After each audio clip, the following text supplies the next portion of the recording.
السلام علیکم، آپ دیکھ رہے ہیں بریکنگ ویوز، میں ہوں محمد مالک۔ کل نواز شریف صاحب کے بارے کا ایک کیس ریویو پٹیشن جو سی ہے، ایک بار پھر ان کی قسمت کا فیصلہ سپریم کورٹ میں شروع ہوگا۔ پہلے بھی 5 ممبر بینچ تھا جس کا فیصلہ تو ان کے کچھ کیا کہتے ہیں پسند کا نہیں گیا، لیکن اب اسی کا ریویو کیس چل رہا ہے، اور اب جو ان کو سزائیں ہوئی تھیں اور پھر سسپینڈ ہو گئیں اسلام آباد ہائی کورٹ سے، اس کی ریویو جو پٹیشن ہے وہ آ گئی، اور لارجر بینچ ہے 5 ممبر بینچ۔ اگین وہ 5 ممبر بینچ فیصلہ ہوگا۔ کیا ہو سکتا ہے؟ کل تو بھی کیس شروع ہی ہوگا، لیکن اس کے کچھ ہم باتیں کریں گے۔ پھر کیونکہ اس کے اندر سمپلی اتنی سمپل چیز نہیں ہے کہ ایک بیل کا فیصلہ ہونا ہے یا سسپینشن آف سینٹینس کا فیصلہ ہونا ہے، اس میں 2-3 چیزیں ہیں۔ جب یہ سپریم کورٹ نے ایک ایشو لیا تھا، ایکسیپٹ کیا تھا، تو اس وقت چیف جسٹس صاحب نے، جو اسپیشل پروسیکیوٹر نیب تھے قریشی صاحب، اور خواجہ حارث جو نواز شریف صاحب کے وکیل تھے، ان کے ساتھ ان کے مشاورت سے 16 پوائنٹس کا ایک ایجنڈا بنا تھا جن کے سوالات سپریم کورٹ نے اس کیس میں ایسرٹین کرنے ہیں۔ یہ اس لحاظ سے بڑا امپورٹنٹ کیس ہے کہ اس میں صرف نواز شریف صاحب کی قسمت کا فیصلہ نہیں ہونا، بلکہ اس کے اندر کس طرح ہائی کورٹس اور سپریم کورٹ ایسے معاملات میں دخل دے سکتی ہیں جو ان عدالتوں میں چل رہے ہیں جن کو خاص ایگزیمپشنز الاؤڈ ہیں، جس طرح نیب کورٹس ہیں، جیسے دوسرا اکاؤنٹیبلٹی کورٹس ہیں۔ تو یہ بڑے امپورٹنٹ پوائنٹس آف لا ہیں۔ تو اس کا ان کے جو فیصلہ ہوگا یہ صرف نواز شریف صاحب کو افیکٹ نہیں کرے گا، لیکن ایک بہت لارجر اس کا کانٹیکسٹ ہے، لیگل کانٹیکسٹ۔ اس پہ ہم بات کریں گے۔ دوسرا، آج اخبارات میں بھی خبر چھپی ہوئی ہے کہ پہلے جو ایک اعتراض اٹھایا تھا جسٹس فائز عیسیٰ صاحب نے، آج جسٹس منصور نے بھی اپنا فیصلہ ایک دیا ہے، جس میں انہوں نے کرٹیسائز کیا چیف جسٹس کے ایک فیصلے کو، جب انہوں نے ایک پشاور رجسٹری کے کیس کے اندر انہوں نے ریکانسٹیٹیوٹ کر دیا پروسیڈنگ کے درمیان میں بینچ، اور 3 ممبر بینچ کو 2 ممبر بینچ میں کنورٹ کر دیا، فائز عیسیٰ صاحب کو اس میں سے ہٹا دیا گیا۔ تو سوال ایک اٹھ رہا تھا، کیا یہ نارمل پریکٹس ہے، پہلے بھی ہوا سپریم کورٹ میں، یا شاید جب چیف جسٹس جا رہے ہیں تو کیا اس کے کچھ اثرات ہیں کہ we are seeing some division? Sensitive issue ہے، لیکن ہم اس کو بڑے ہی without reflecting anything on the ججز اور دا پرسونا ہم کوشش کریں گے اگر ہمیں یہ سمجھ آ سکے۔ پھر ایک سوال بہت اٹھ رہا ہے کہ کیا ثاقب نثار صاحب کی جو کورٹ تھی اور جسٹس کھوسا کی کورٹ سپریم کورٹ کیا مختلف ہوں گی مزاج میں اور ایکٹیویزم کے پوائنٹ آف ویو سے، کہ یہ مور آف دا سیم ہوگا؟ اور ایک اور سینسٹیو ایشو آج کل چل رہا ہے کہ فوجی عدالتیں 6 جنوری کو ان کی میعاد ختم ہو گئی تھی۔ اب اس ایشو پہ کیا یہ عدالتیں دوبارہ ان کو توسیع ملے گی نہیں ملے گی؟ اس میں کافی کام ہوا ہوا ہے، لیکن ہمیشہ سے بڑا ایک ایکریمونیس ایشو تھا۔ اور اب اطلاعات کے مطابق پرائم منسٹر نے اپنے 2 ممبر کمیٹی بھی بنا دی ہے، جس میں خورشید صاحب اپنا فارن منسٹر ہمارے شاہ محمود قریشی صاحب اور خٹک صاحب جون سے ہیں، ان 2 کو ٹاسک دیا کہ وہ اپوزیشن سے اس سلسلے میں بات کریں اور پروگریس کریں۔ ان تمام چیزوں پہ باتیں کریں گے۔ میرے ساتھ اسٹوڈیو موجود ہیں Amir Mateen, thank you very much, Kamran Murtaza sahab senior advocate ہیں، former president supreme court bar association, barrister Ali Zafar ہمارے ساتھ ہیں، former caretaker federal minister for law and justice. لیکن پروگرام شروع ہونے سے پہلے 2 چیزیں میں آپ سے شیئر کروں۔ ہم نے کل اناؤنس کیا تھا کہ ہم عارف نقوی صاحب سے، جو براز گروپ کے CEO تھے، ان پہ ایک پروگرام کریں گے آج وہ پروگرام ہم نہیں کر رہے، اس لیے نہیں کہ ہمیں کوئی بہت زیادہ پیار آ رہا ہے نقوی صاحب پہ یا ہم اس ایشو کو ہم کوئی چھوڑ دیں۔ ہمیں میسج آیا تھا کہ جس میں نقوی صاحب نے پیغام دیا کہ جی آپ نے اچانک پروگرام کیونکہ اناؤنس کیا ہے، میں پروگرام میں آنا چاہتا ہوں اور میں چاہتا ہوں کہ میری اپنی سائڈ آف سٹوری بھی سامنے آئے، and I think I would love it. بالکل کہ ایک فیئر پلے ہوگا، وہ آ جائیں تو بہت بہتر ہے، کیونکہ یقین مانے بہت جواب ہیں جنہوں نے دینے ہیں، اور ایسے سوال ہیں کہ شاید جن کے جواب نہ بھی ہوں، بٹ ویل ویٹ فار ہم، اور 1-2 ہفتے سے کوئی فرق نہیں پڑتا۔ اور ایک پروگرام کے اینڈ میں میں آپ سے کچھ اپنی ذاتی بات بھی شیئر کروں گا، لیکن وہ بھی پروگرام کے اینڈ میں۔ مرتضیٰ صاحب آپ سے شروع کر لیتے ہیں۔ کامران یہ بتائیں، یہ 5-10-16 سوال ہیں بڑے امپورٹنٹ، لیکن ایک سوال جس میں جو چیف جسٹس صاحب نے اپنے کہا بھی، انہوں نے اپنے ایمفسس دیا کہ یہ جو سا فیصلہ ہمارا ہوگا یا کیس جو سا ہوگا، یہ بیل سے زیادہ اس ایشو پہ ہوگا سسپینشن آف سینٹینس پہ۔ کیا سزا معطل ہو سکتی تھی، نہیں ہو سکتی تھی؟ وہاں پہ کافی کویشچنس تھے، مثلاً کیا کورٹ کو 41 صفحے کا فیصلہ لکھنے کا اور میرٹس میں جانے کا حق تھا نہیں تھا، اور پھر کچھ اور ٹیکنیکل چیزیں ہیں جس میں میں بات کروں گا۔ لیکن پہلا سوال جو ایک آرڈنری سوال ہے، یہ 5 ممبر بینچ بن رہا ہے، اس کو ہیڈ کر رہے ہیں چیف جسٹس ثاقب نثار خود. یہ اب کل 14 کو شروع ہوگا, 18 کو وہ خود ریٹائر ہو جائیں گے, 17 کو. تو کیا یہ 4 دن میں فیصلہ متوقع ہے یا نہیں ہے؟ اور اگر یہ نہیں ہوتا فیصلہ تو پھر نیا بینچ بنے گا, اور اگر نیا بینچ بنے گا تو جو پروسیڈنگز ہوئی ہوں گی کیا وہ وہیں سے شروع کرے گا نیا بینچ کے اثر نو شروع ہوگا؟ دیکھیے پہلے تو ہم یہ سمجھ لیتے ہیں کہ بیل کی کوئی ڈائریکٹ پروویژن نہیں ہے نیب میں. جس طرح سے بیل کی پروویژن نہیں ہے, پھر بیل کے بعد سسپینشن آف سنٹینس کی بھی کوئی ڈائریکٹ پروویژن نہیں ہے, اور یہ ایکسٹرا آرڈنری سرکمسٹانسز میں ملتی ہے. اس بات کو تو ہم سارے کنسیڈ کرتے ہیں, ٹھیک ہے. اس کے بعد چونکہ ڈائریکٹ پروویژن نہیں تھی, مگر سپریم کورٹ نے اسفندیار والی کیس میں کہہ دیا کہ جی اس میں آپ اس کو 497 کے پرنسپلز کو سامنے رکھیے, پھر اس کو ہم سٹریچ کر کے 426 کے پرنسپلز کو بھی لے آتے ہیں. اب مجھے یاد ہے جب یہ خواجہ حارث صاحب نے کوٹ کیا تھا اسفندیار ولی کیس, تو اس پہ سی جے نے کہا تھا کہ پھر تو آصف کھوسہ صاحب نے وہ کیا ہوا ڈیسیجن, ان کو اگر ہم بینچ میں ڈال لیں آپ کو اعتراض تو نہیں ہوگا؟ تو انہوں نے کہا جی نہیں اعتراض ہوگا. ہاں نہیں, اس میں تو ظاہر ہے جج پہ تو کوئی سپریم کورٹ کے جج کے لیول پہ کوئی اعتراض کرتا بھی نہیں ہے, اور ان کے کوئی پریجوڈسز ہوتے بھی نہیں ہیں. اچھا اب اور ہمیں عقل مند آدمی کو آنے والے چیف جسٹس پہ نہ ہی کرے اعتراض تو بہتر نہیں ہوتا؟ نہیں ویسے نائس آدمی ہیں, بہت نائس آدمی ہیں. عقل ایک طرف, عقل کی بات بھی آپ کی ٹھیک ہے, مگر otherwise he is very nice fellow. اچھا اب اس بات کو چونکہ اب یہ سب جوڈس ہو گیا ہے, بہت کھل کے بات ہم اس پہ نہیں کر سکتے کہ کیا ہوگا کیا نہیں ہوگا, وہ تو obviously ٹھیک ہے نا جی. اب میٹر ان کے پاس آ گیا, اور اس میں جو سب سے مین جو بات یہ ہے کہ چونکہ اس میں ایک سزا جو ہے وہ 10 سال کی ہے, آیا وہ سسپینڈ کر سکتے تھے یا نہیں کر سکتے تھے. نارملی جو ہے نا نارمل سرکمسٹانسز میں یہ سسپینشن کی طرف کورٹ نہیں جاتی. اب دوسرا سوال جو ہے نا وہ یہ آ گیا کہ اگر آپ سسپینڈ کر رہے تھے, کیونکہ میرے خیال میں اس میں سسپینشن کے کوئی ڈیفرنٹ گراؤنڈز اویلیبل تھے جو میں سمجھتا ہوں اپنے طور پہ, مگر چونکہ اس میں میرٹ میں انٹر ہو گئے ہیں, تو وہ اب سوال جو مین ایشو یہ ہے کہ آیا میرٹ پہ کورٹ انٹر ہو سکتی ہے سسپینڈ کرتے ہوئے سزا کو, کیونکہ ڈائریکٹ پروویژن نہیں ہے. اور جس حد تک وہ انٹر ہو گئے ہیں, اس کا مطلب یہ ہوا کہ انہوں نے تو ٹرائل کورٹ کا فیصلہ جو ہے وہ شاید پیرا 28 ہے, تو وہ ایک طرح سے انہوں نے امپلائڈلی جو ہے نا اس کو سیٹ اسائڈ کر کے رکھ دیا, ہائی کورٹ نے ہاں سیٹ اسائڈ کر کے رکھ دیا. تو اب یہ سارا ایشو ایگزامن ہونا ہے. اب دیکھیے کہ اس کا فیٹ کیا ہوگا. مگر آپ نے یہ بھی کہا کہ اس میں کتنے دن لگ سکتے ہیں. میرا خیال ہے کہ 1 دن یا 2 دن انف ہوں گے 17 سے پہلے اس کو. ہاں کیوں اتنا بڑا ایشو تو نہیں ہے نا. بیل جو ہے نا اگر انہوں نے چلایا اور اس بات پہ چلایا کہ جی اس میں اپنا میرٹ میں جائیں گے یا نہیں جائیں گے, تو وہ میرا خیال ہے کہ 1 دن نہیں تو 2 دن چل جائے گا. اسپیشل بینچ ہے اور سارے سینئر ججز ہیں اس میں. اور اگر یہ فیصلہ نہیں ہوتا, لیٹس سے میں ایک سینیریو سمجھنے کے لیے کر رہا ہوں, اور یہ بینچ پہ ٹوٹے گا, پھر ظاہر ہے بینچ ٹوٹے گا, پھر اس کے بعد جو نیا بینچ بنے نئے سرے سے ہوگا. پھر نئے آنے والے چیف جسٹس کی صوابدید ہے کہ وہ کیا بینچ بناتے ہیں.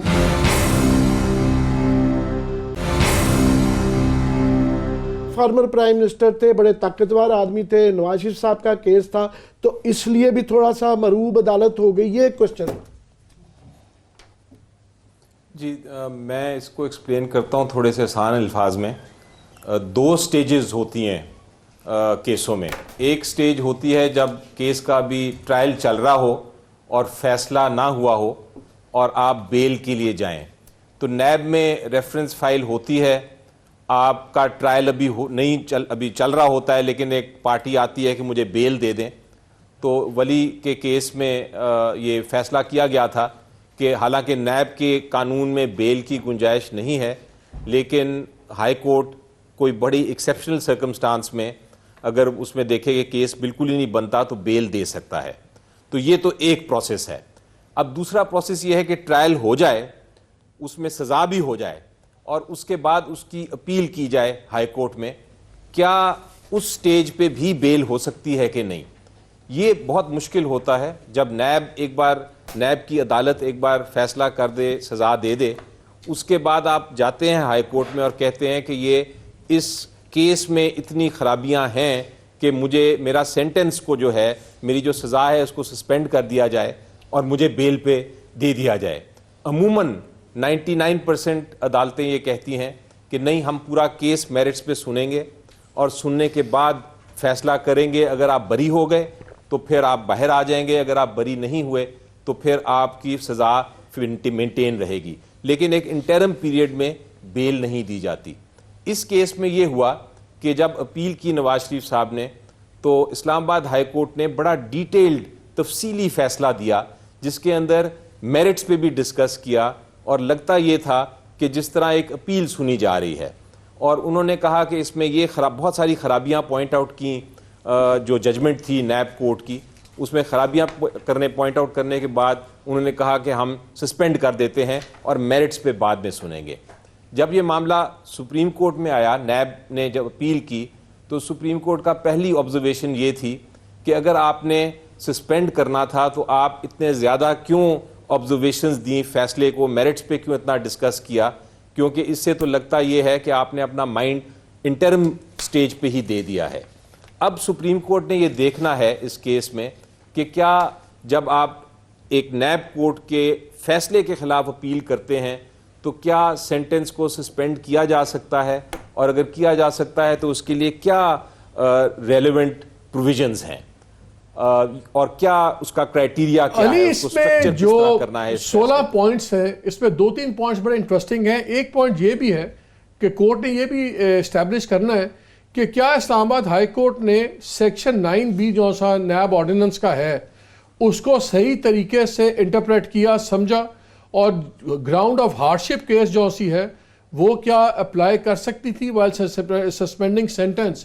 ایک یہ، اور ایک دوسرا جو امپورٹنٹ سوال ہے کہ کیا اس کورٹ نے یہ بھی فیصلہ کرنا ہے کہ کیا ہائی کورٹس اور ادر سپیریئر کورٹس وہاں پہ انٹرفیئر کب کر سکتی ہیں جبکہ اسپیشلی ان کو اس میں سے باہر رکھا گیا ہو، جیسا نیب آرڈیننس کے تحت کورٹس کی اپیل نہیں ہے، وہ چیزیں نہیں ہیں، سسپینشن نہیں ہے۔ تو یہ 2 سب سے بڑے پوائنٹس ہیں جو اس فیصلے میں اسٹیبلش ہوں گے۔ جی بالکل، آپ کو میں اگزامپل دیتا ہوں۔ آپ ایک ازیوم کریں کہ نیب کی عدالت نے ایک فیصلہ کیا ہو جس میں کوئی شہادت ہی نہ آئی ہو، اگر اس نے اس فیصلے پہ شہادت نہ آئی ہو اور فیصلہ کر دیا ہو، اس کے خلاف اگر اپیل ہوگی تو مجھے یقین ہے کہ جو ہائی کورٹ ہے وہ سسپینڈ کر دے گا سینٹنس، وہ یہ کہے گا جناب اس میں تو کوئی شہادت ہی نہیں ہے۔ لیکن جہاں شہادت ہوئی ہو اور نیچے کیس ڈسکس کیا گیا ہو، وہاں سسپینشن بہت مشکل ہے کہ ہائی کورٹ سسپینڈ کر دے۔ تو سپریم کورٹ کا جو اب فیصلہ ہے وہ یہ بتائے گا آگے جا کے جب ایک بار بحث کمپلیٹ ہو جائے گی کہ کس سچویشن میں ہائی کورٹ سسپینڈ کر سکتا ہے، کس سچویشن میں نہیں کر سکتا۔ اگر یہ فیصلہ ہو جاتا ہے تو اس کا یقینی طور پہ امپیکٹ جو ہے نہ صرف نواز شریف صاحب کے کیس پہ بلکہ بہت سارے نیب کے کیسز پہ ہوگا، اس لیے یہ بڑا ایک اہم فیصلہ ہے لیگل پوائنٹ آف ویو سے۔ وہ جو میں نے انٹرو میں بھی میں یہی بات کر رہا تھا، کیونکہ ایک سوال یہ بھی ہے، انگریزی میں اس کو کہا ہوا ہے کہ یہ بھی ہم نے ڈفرینشیٹ کرنا ہے، فرق ڈالنا ہے، انڈرسٹینڈ کرنا ہے کہ ٹینٹیٹیو ایویڈنس جو سی ہے اور ڈیپر ایویڈنس، یعنی کہ سطحی طور پر اس کا تجزیہ کرنا شہادتوں کا، جسے آپ نے بھی پوائنٹ آؤٹ کیا ہے، اور ڈیپر۔ اسی لیے یہ کیس از مچ لارجر، زیادہ بڑا ہے صرف ان کے خاندان سے اوپر سے۔ لیکن ایک سوال کا جواب بیچ میں رہ گیا جو عامر نے بھی کیا کہ جہاں اتنے پوائنٹس انوالو ہو گئے ہوئے تھے پہلے بھی، ظاہر ہے ہائی کورٹ کے سامنے بھی ہوں گے، ججز کے سامنے، تو انہوں نے اتنی ڈیویشن جو کی، سسپینڈ کیا، بیل دے دی، وہ کیا صرف اس وجہ سے کہ کیس بہت ہائی پروفائل تھا؟ اگر یہ محمد بھٹو ہوتا، کبھی نہ ہوتا، تو کیا ہائی کورٹ نے پیورلی ملزم دیکھ کے فیصلہ کیا کہ قانون دیکھ کے فیصلہ کیا؟ دیکھیں جی، فیصلہ تو آبویسلی قانون دیکھ کے ہی، جو بھی ہائی کورٹ نے سمجھا قانون درست ہے اس کے مطابق کیا، لیکن یہ ضرور اس میں کوئی شک نہیں ہے کہ یہ بڑا ہائی پروفائل کیس ہے، اور جب ہائی پروفائل کیس آئے تو اس کو عموماً ایک ڈیفرنٹ طریقے سے دیکھا جاتا ہے، کیونکہ یہ ایک انسانی فطرت ہے کہ آپ اس کو زیادہ غور و فکر کر کے دیکھتے ہیں۔ فیصلہ قانون کے مطابق ہی ہوگا، اس میں کوئی شک نہیں ہے، اور جو قانون اب فائنلی سپریم کورٹ نے ریویو کرنا ہے اور فیصلہ کرنا ہے کہ وہ صحیح تھا یا غلط تھا۔ لیکن جتنی جلدی یہ فیصلہ ہوا اور جس طرح یہ اپیل گئی اوپر اور اس پہ ایک پوری 30-40 صفحے کی ججمنٹ لکھی گئی، اس کی وجہ یہ ضرور ہو سکتی ہے کہ یہ ایک اہم کیس تھا، شخصیات بھی اہم تھیں، فیصلہ بھی اہم تھا، قانونی نقطہ بھی اہم تھا، اس لیے یہ ایک فیصلہ آیا۔ اور ہائی کورٹ کے بہت سارے فیصلے سپریم کورٹ میں جاتے ہیں, سپریم کورٹ اس کو چینج بھی کر دیتا ہے, تبدیل بھی کر دیتا ہے, اس کو اپہولڈ بھی کرتا ہے, یہ بھی کہتا ہے کہ صحیح ہے. تو یہ بات اتنی عجیب نہیں ہے. لیکن جہاں تک آپ نے ٹائم کی بات کی تھی, مجھے کامران مرتضیٰ صاحب کا ویو ایک اپنا ہے.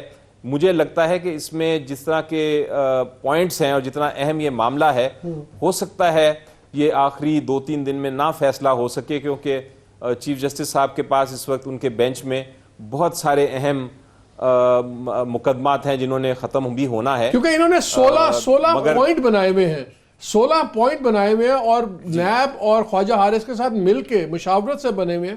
تو obviously ان سارے 16 پوائنٹس, میں تو ٹیکنیکل ڈیبیٹ زیادہ نہیں کرنا چاہ رہا تھا کہ عام آدمی میری طرح کے کنفیوز نہ ہو جائیں. لیکن ایک چیز مجھے مرزا بتائیں, پھر میں علی آپ سے بھی عامر آتا ہوں. میں اس میں صرف ایڈ کر دوں کہ اس کے اندر یہ اور ایکسٹینڈ ہونے کا 3 دن سے آگے جانے کا اس لیے بھی مالک امکان ہے کہ چیف جسٹس صاحب کی اپنی آبزرویشن تھی کہ یہ بالکل میرٹ کے علاوہ جو ہے یہ جورسپروڈنس کا ایک مسئلہ آ گیا ہے, جس کا کہ جس طرح علی بھی کہہ رہے تھے, مرزا صاحب بھی کہہ رہے ہیں کہ پھر آنے والے تمام کیسز پہ جو ہے اس کا فرق پڑے گا, اور ماضی والے کیسز پہ بھی فرق پڑے گا. لیکن مجھے پھر اس میں ایک کویسچن ہے علی, جو آپ بات کر رہے ہیں, آئی ایم شیور یہ جو سی بات ہے, اس کا سکوپ 16 پوائنٹس, اس کی لیگل امپلیکیشنز, یہ چیزیں تو یہاں ہوں گی چیف جسٹس صاحب پہ خود بھی.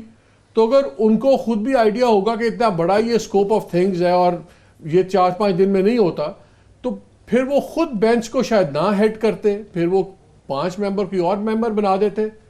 Don't you think so? جی دیکھیں, اٹیمپٹ کرنے میں کوئی حرج نہیں ہے. وہ تو پتہ چلے گا جس طرح بحث شروع ہوگی, کہ اگر کورٹ کو یہ لگا کہ یہ واقعی نہیں ختم ہو سکتا تو پھر ہو سکتا ہے اس کو ایڈجرن کر دیں, اگلے چیف جسٹس صاحب کے پاس چھوڑ دیں کہ وہ and then the case will start afresh, کہ جتنا ہو گیا ہوگا وہیں سے وہ آگے چلے گا. نہیں جی, ایک بار ایک جج صاحب بھی چینج ہو جائیں بینچ سے, تو پھر وہ جو نئے جج صاحب آئیں گے ان کے سامنے دوبارہ بحث ضروری ہوگی. یہ ہو سکتا ہے کہ بینچ اگلے چیف جسٹس صاحب چھوٹا بنا دیں, بجائے 5 ممبر بینچ کے انہی 3 ججز کو رکھیں جو آلریڈی سن چکے ہیں, اور اس کو آگے چلاتے رہیں. بہت ساری پرمیوٹیشن پاسبل ہیں, لیکن اگر 5 ججز کا ہی بینچ بنا تو اور ایک نیا جج آ گیا تو پھر دوبارہ سے بحث شروع ہو. لاسٹلی اس میں مالک اگر آپ اجازت دیں کہ ویسے تو آف کورس تمام ججز جو ہیں وہ ان چیزوں سے اباو ہوتے ہیں, ایگزمپشن ہوتی ہے بالکل, اور ہوتے بھی ہیں, مگر یہ ایک نون دی کی طرف سے ایک اعتراض کیا گیا تھا کہ اس کے اندر جو بینچ کے اندر 2 ججز ہیں وہ پینما کے اندر بھی تھے, تو شاید یہ وہ ان کا خیال تھا کہ مناسب نہیں تھا کہ ان کو اس جسٹس آصف سعید کھوسہ, جسٹس گلزار. جی میں علی آپ سے پوچھ رہا ہوں, اس کی کوئی لیگل امپلیکیشن ہے اس بات کی؟ جی اصول بہت واضح ہے, اور ہمارے سپریم کورٹ کے بھی اس پہ بہت سارے کیسز ہیں, اور بلکہ دنیا جہان میں اس کے اوپر عدالتوں نے فیصلے کیے ہیں. اور وہ پرنسپل اس کا یہ ہے کہ justice must not only be done but seen to be done. تو اس کا مطلب یہ ہے کہ انصاف جو ہے اس کو نظر بھی آنا چاہیے, اور جو لٹیگنٹس ہیں ان کو اعتماد ہونا چاہیے کہ ان کے ساتھ انصاف ہو رہا ہے. تو لٹیگنٹ کے پاس ایک اختیار دیا گیا ہے کہ وہ کسی بھی پوائنٹ پہ ایک جج صاحب کے خلاف ایک اعتراض اٹھا دیں کہ مجھے آپ پہ یقین نہیں ہے, اس کی وجہ دیں, اور پھر کہیں کہ آپ اس بینچ پہ نہ بیٹھیں. اور اس کے بعد یہ جج صاحب کا اپنا فیصلہ ہوتا ہے کہ وہ چیزیں دیکھتے ہوئے وہ اگر فیصلہ کرتے ہیں کہ ہاں واقعی ہی اس میں کوئی ایسی بات ہے جو کہ لوگوں کو شک ہو سکتا ہے کہ میں انصاف نہیں کر سکوں گا, تو وہ پھر اپنے آپ کو ریکلوز کر لیتے ہیں, یعنی کہ وہ ہٹ جاتے ہیں. مجھے آپ بریک لے رہی ہیں, لیکن بریک سے پہلے کامران نے ایک سوال آپ کے لیے چھوڑا چاہ رہا ہوں. جو پوائنٹس فارمولیٹ ہوئے اس میں جو میں نے پہلے بھی ذکر کیا تھا کہ اس میں یہ بھی ہے کہ کیا اسلام آباد ہائی کورٹ نے صحیح انٹرپریٹ کیا ہے section 9B of NAB ordinance. سوال یہ چھوڑے جا رہا ہوں, بریک کے بعد جواب لوں گا, کہ کیا اس میں فیلڈ کون ہولڈ کرے گا؟ کیا نیب آرڈیننس کی جو کریکٹ وضاحت ہے وہ سپریم ہوگی کیونکہ اس کے تحت ہی ہوا ہوا, اسی میں انٹرفیئر کیا ہوا ہائی کورٹ نے باقیوں میں, کہ وہ ایک سائیڈ ایشو ہے کہ وہ مین ایشو ہے, کہ یہ سوال کتنا امپورٹنٹ ہے کہ 9 of section of NAB ordinance کتنا سپریم اس میں فیلڈ ہولڈ کرتا ہے. یہ بریک کے بعد ناظرین تھوڑا سا ٹیکنیکل چیزیں ہیں, لیکن these are very important to understand the whole issue. ہمارے ساتھ رہیے گا.